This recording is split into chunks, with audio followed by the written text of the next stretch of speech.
आपले जे मराठी व्यावसायिक आहेत त्यांना मी एक महत्त्वपूर्ण गोष्ट सांगू इच्छितो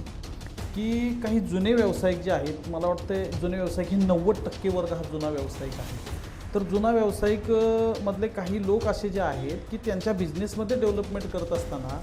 नवीन संकल्पना न एक्सेप्ट करता किंवा नवीन आयडियाज न वापरता ते जुन्या पद्धतीनं काम करण्याचं जुन्या पद्धतीने व्यवसाय करण्याचं काम करतात. परिणामतः त्यामध्ये त्यांच्याकडे गिराईक आकर्षलं जात नाही आणि त्यांची एक मानसिकता तयार होते की आता हा धंद्यात काय राम राहिला नाही,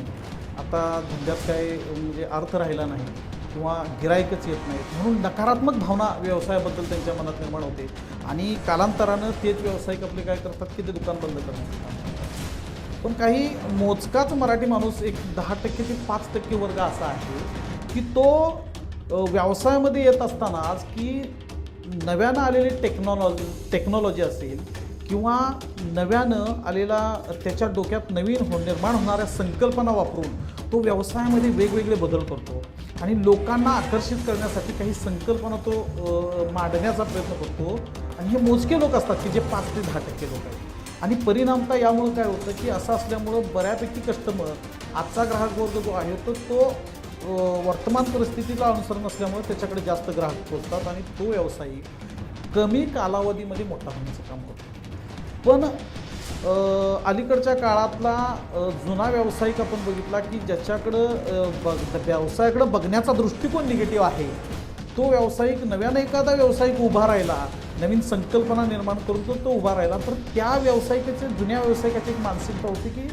आम्ही एवढी वर्ष व्यवसाय करतोय, आम्ही एवढी वर्ष मार्केटमध्ये आहे, मार्केट आम्ही कोळून प्यायलोय, उघडून प्यायलोय,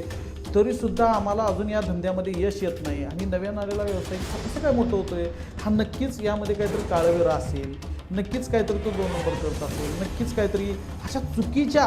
भावना तो व्यक्त करून आपल्या धंद्याचं नुकसान करतो. विशेषतः मला असं वाटतंय की या व्यावसायिकांनी